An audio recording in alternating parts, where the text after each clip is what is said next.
دھواں دھار حقوں کی خوشبو، گلوریوں کے مہک سے دماغ معطر تھے۔ میرا سن کوئی 14 برس کا تھا۔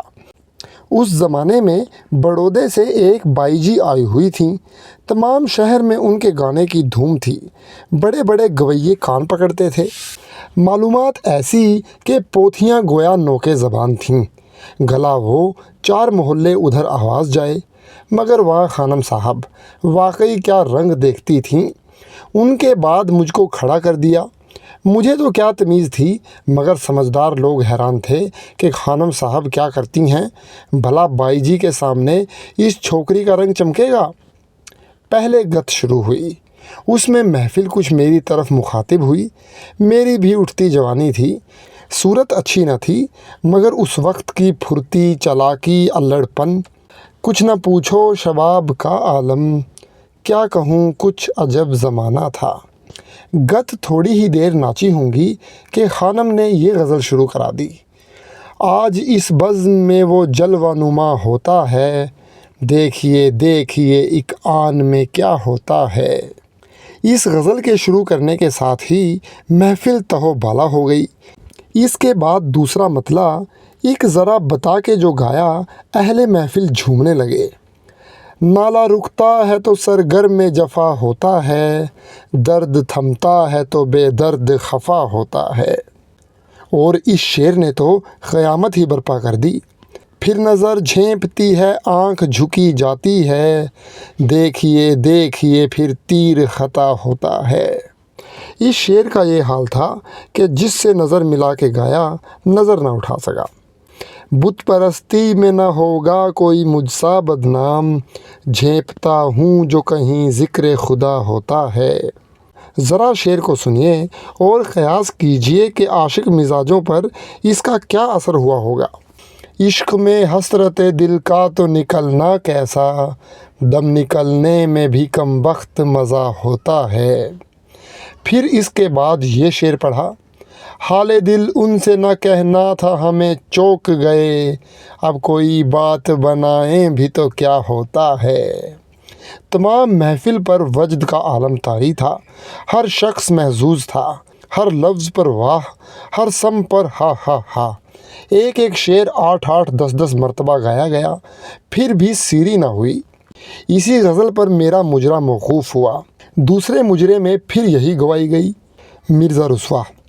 وہ خیر محفل کا جو حال ہوا ہو، از برائے خدا اور جس قدر شعر اس غزل کے یاد ہوں سنا دیجیے۔ یہ کس کی غزل ہے؟ امراؤ: ہوئی کیا آپ نہیں جانتے؟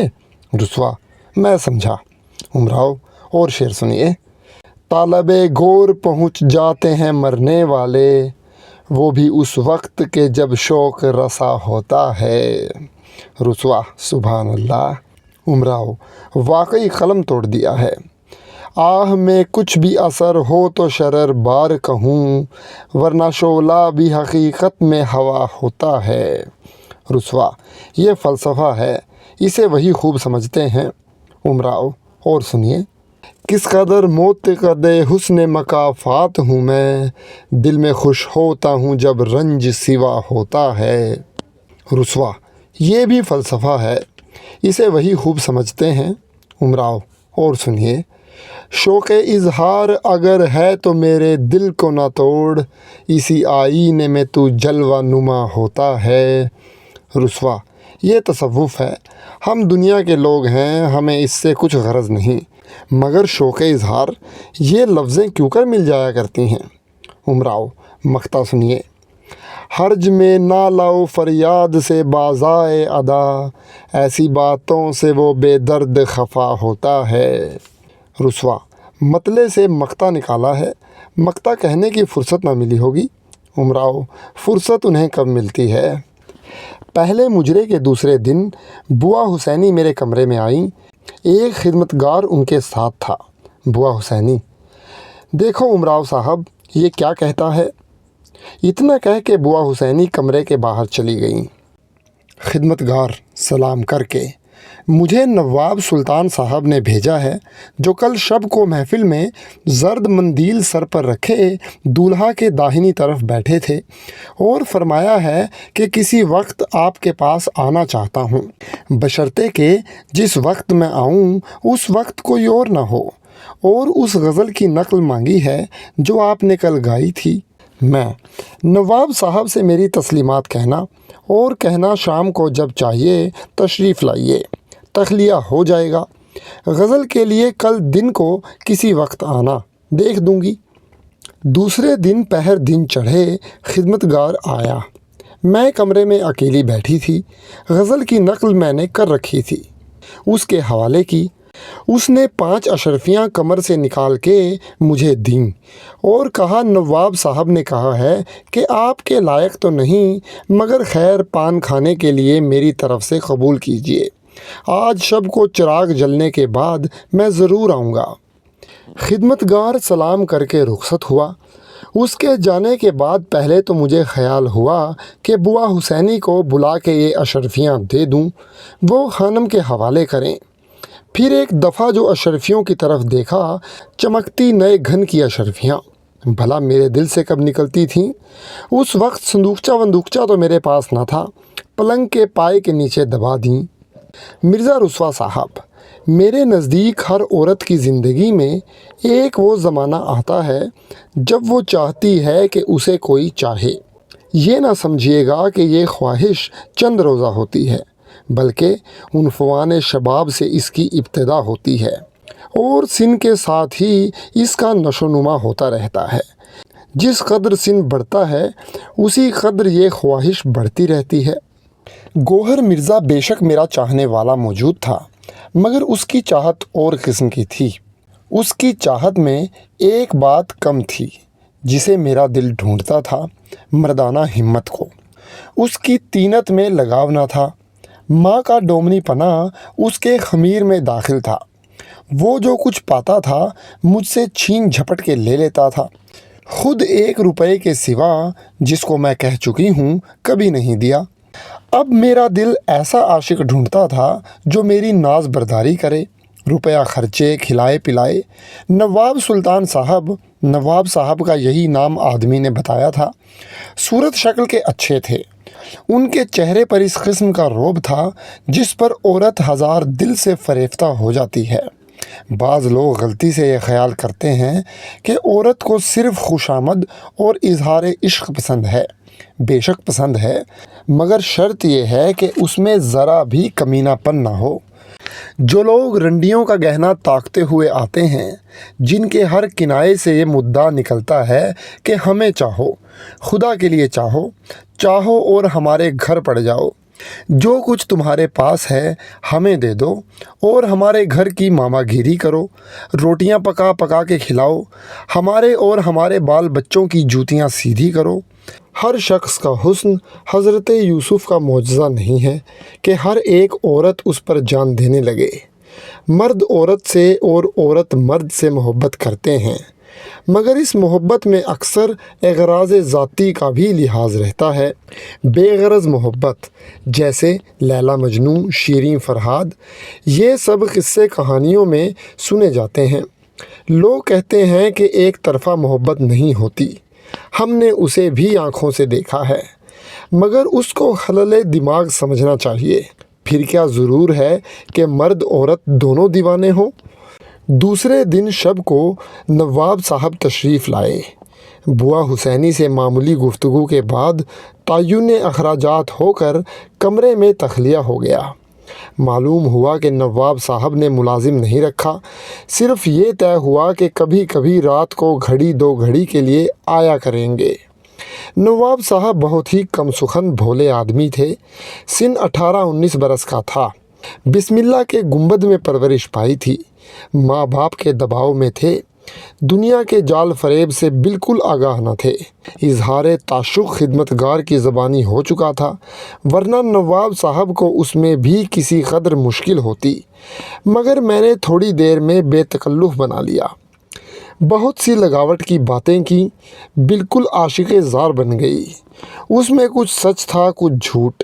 سچ تو اس لیے کہ نواب صاحب کی صورت ایسی تھی کہ ایک عورت خواہ کیسی ہی سخت دل کیوں نہ ہو ان پر مائل ہو جائے۔ گوری گوری رنگت جیسے گلاب کا پھول، ستواں ناک، پتلے پتلے ہونٹ، خوبصورت بتی سی، گھنگرالے بال، کتابی چہرہ، اونچا ماتھا، بڑی بڑی آنکھیں، بھرے بھرے بازو، مچھلیاں پڑی ہوئیں، چوڑی کلائیاں، بلند بالا کثرتی بدن۔ خدا نے سر سے لے کے پاؤں تک تمام بدن نور کے سانچے میں ڈھالا تھا۔ اس پر بھولی بھولی باتیں، بات بات میں عاشقانہ شعر، جن میں اکثر انہی کی تصنیف۔ شعر پڑھنے میں حواو ٹوٹا ہوا تھا۔ خاندانی شاعر تھے، مشاعروں میں اپنے والد کے ساتھ غزل پڑھتے تھے۔ شاعروں کو کیسا ہی عاشقانہ شعر ہو، کسی کے سامنے پڑھتے ہوئے جھیپ نہیں ہوتی۔ خرد بزرگ کے سامنے چاہے اور قسم کی گفتگو نہ کر سکتے ہوں، مگر شعر پڑھنے میں تکلف نہیں ہوتا۔ شعر بھی ایسے کہ اگر نثر میں ان کا مطلب ادا کیا جائے تو منہ سے کہتے نہ بنے۔ غرض کہ اس شب کو بڑے مزے کی صحبت رہی۔ نواب: آپ کی اداؤں نے تو مجھے ایسا فریفتہ کر لیا کہ بغیر آپ کے دیکھے مجھے چین ہی نہیں آتا۔ میں: یہ سب آپ کی قدردانی ہے، ورنہ میں کیا، میری حقیقت کیا؟ ایاز قدرے خود بشناس من آنم کے من آنم۔ نواب: اوہو، آپ تو خواندہ معلوم ہوتی ہیں۔ میں: جی ہاں، کچھ شد بد پڑھا تو ہے۔ نواب: اور لکھنا جانتی ہو؟ میں: جی ہاں، لکھ بھی لیتی ہوں۔ نواب: تو وہ غزل آپ ہی کے ہاتھ کی لکھی ہوئی ہے؟ میں مسکرا کے چپ ہو رہی۔ نواب: واللہ کیا پیارا خط ہے! اس بات سے تو بہت ہی جی خوش ہوا۔ خدمت گاروں سے دل کا حال کہتے نہیں بنتا، اب زبان قلم سے گفتگو ہوا کرے گی۔ ہم تو ایسا چاہتے ہی تھے، جہاں تک ہو سکے ایسے معاملے میں غیر کی وساطت نہ ہو۔ نہ غیروں کی وساطت ہو، نہ یاروں کی شماتت ہو، جو ہیں آپس کی باتیں رازدار ان کے ہمیں تم ہو۔ میں: یہ آپ ہی کا شعر ہے؟ نواب: جی نہیں، والد مرحوم نے فرمایا تھا۔ میں: کیا خوب فرمایا ہے۔ نواب: ماشاءاللہ، آپ کو شاعری کا مذاق بھی ہے۔ اچھی صورت جو خدا دے تو یہ اوصاف بھی دے، حسن تقریر بھی ہو، خوبی تحریر بھی ہو۔ میں: یہ کس کا شعر ہے؟ نواب: انہی کا۔ میں: کیا خوب فرمایا ہے۔ نواب: جی ہاں، وہ ایسا ہی فرماتے تھے، مگر واللہ آپ کی شان کے لائق ہے۔ میں: یہ فقط آپ کی عنایت ہے، ورنہ میں کیا، میری حقیقت کیا؟ نواب: واہ، کیا صاف شعر ہے۔ میں: تسلیم۔ نواب: یہ کہیے، آپ بھی شعر کہتی ہیں؟ میں: جی نہیں، آپ ایسے قدردانوں سے کہوا لیتی ہوں۔ اس بات پر نواب صاحب پہلے تو ایک ذرا چیں بجبیں ہوئے، پھر مجھے مسکراتے ہوئے دیکھ کر ہنس پڑے۔ نواب: خوب کہی۔ جی ہاں، اکثر رنڈیوں کا یہ وتیرہ ہے کہ یاروں سے کہوا کے اپنے نام سے پڑھا کرتی ہیں۔ میں: آپ رنڈیوں کو ایسا نہ کہیے، کیا مرد ایسا نہیں کرتے؟ نواب: واللہ سچ ہے، والد مرحوم کے دوستوں میں اکثر ایسے صاحب ہیں جنہوں نے کبھی ایک مصرع نہیں کہا اور ہر مشاعرے میں غزل پڑھنے کو مستعد۔ اکثر والد ہی کہہ دیا کرتے ہیں۔ کبھی ایسا بھی ہوتا تھا کہ میری غزل میں شعر زائد ہوئے، چھانٹ دیے۔ میں کہتا ہوں، اس میں لطف ہی کیا ہے؟ والد مرحوم فرمایا کرتے تھے کہ ہم نے حضرت استاد کے بنائے ہوئے شعر دیوان سے نکال ڈالے، جھوٹی تعریفوں سے دل کو کیا خوشی ہوتی ہوگی۔ میں: خدا جانے، یہ بھی ایک ہوس ہے، اور بری ہوس۔ نواب: اچھا، تو اس غزل کا اور کوئی شعر یاد ہے تو پڑھیے۔ میں: فرض ہے ضبط نالہ او فریاد، جس سے ناخوش ہو تم وہ عادت کیا۔ نواب: کیا شعر پڑھا ہے، پھر پڑھیے گا، واللہ کیا نئی بات کہی ہے۔ میں: شعر دوبارہ پڑھ کے۔ تسلیم: آپ قدردانی کرتے ہیں؟ نواب: شعر ہی اچھا ہے، اور کوئی شعر پڑھیے۔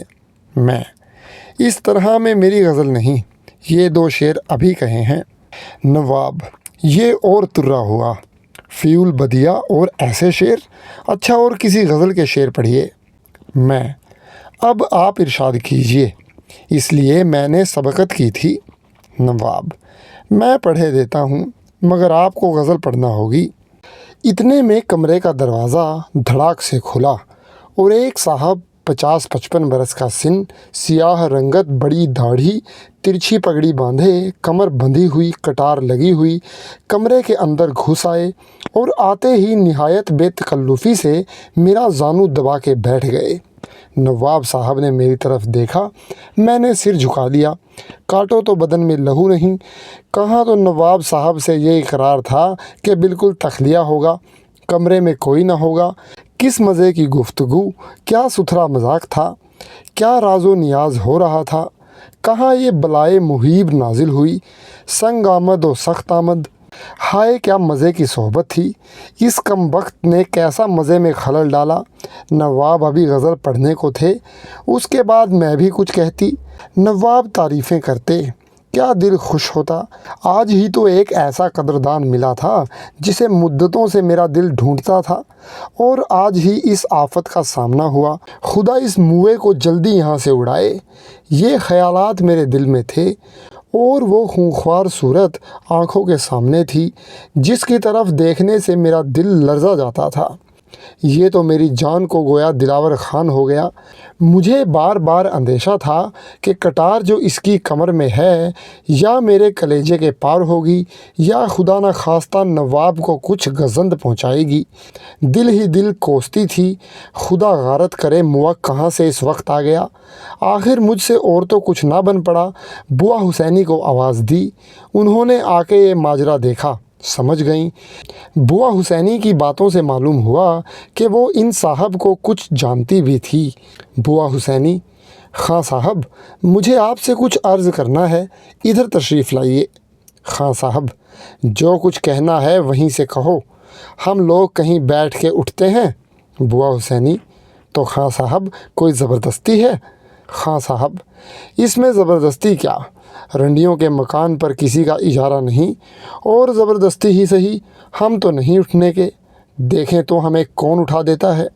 بوا حسینی: اجارہ کیوں نہیں، جو زر خرچے گا رنڈی اسی کی ہے، پھر اور کوئی اس وقت نہیں آ سکتا۔ خاں صاحب: تو زر خرچنے کو ہم ناور ہیں۔ بوا حسینی: اچھا، اس وقت اس کا موقع نہیں، اور کسی وقت تشریف لائیے گا۔ خاں صاحب: عورت کچھ واہی ہوئی ہے، کہہ دیا کہ ہم نہیں اٹھیں گے۔ میں نے دیکھا کہ نواب صاحب کا چہرہ مارے غصے کے سرخ ہو گیا، مگر ابھی تک بیٹھے رہے، کچھ منہ سے نہیں بولے۔ بوا حسینی: بیٹی، اچھا تو اٹھ کے ادھر چلی آ، نواب صاحب آپ کے آرام کا وقت ہے، کوٹھے پر تشریف لے جائیے۔ میں نے اٹھنے کا ارادہ کیا تو اس نگوڑ مارے نے زور سے میرا ہاتھ پکڑ لیا۔ اب کیا کروں؟ نواب: خاں صاحب، رنڈی کا ہاتھ چھوڑ دیجیے، اسی میں خیریت ہے۔ آپ بہت کچھ زیادتیاں کر چکے ہیں۔ میں خاموش بیٹھا رہا، صرف اس خیال سے کہ رنڈی کے مکان پر تہ تک کرنا اچھا نہیں، مگر اب… خاں صاحب: مگر اب تم کیا کر سکتے ہو، دیکھیں تو کون رنڈی کا ہاتھ چھڑا لیتا ہے۔ میں زور سے ہاتھ جھٹک کر: اچھا تو ہاتھ چھوڑ دیجیے، میں کہیں جاتی نہیں۔ واقعی میں نواب کو چھوڑ کر ہرگز نہیں جاتی۔ خاں صاحب نے ہاتھ چھوڑ دیا۔ نواب: میں کہہ دیتا ہوں کہ ذرا زبان سنبھال کے گفتگو کیجیے، معلوم ہوتا ہے کہ آپ نے شریفوں کی صحبت نہیں اٹھائی۔ خاں صاحب: خیر تم نے تو شریفوں کی صحبت اٹھائی ہے، جو کچھ ہو سکے کر لو۔ نواب: یہ تو معلوم ہوا کہ آپ لڑنے پر آمادہ ہیں، مگر رنڈی کا مکان کوئی اکھاڑا نہیں ہے، نہ میدان۔ بہتر ہے کہ اس کو کسی اور وقت پر موقوف رکھیے اور آپ تشریف لے جائیے، نہیں تو… خاں صاحب: نہیں تو تم مجھے گھول کے پی جاؤ گے، تشریف لے جائیے، یہ ایک ہی کہی، تم ہی نہیں چلے جاتے۔ نواب: خاں صاحب، جناب امیر کی قسم میں بہت طرح دیتا ہوں، اس لیے کہ مجھے کسی قدر اپنی عزت کا خیال ہے۔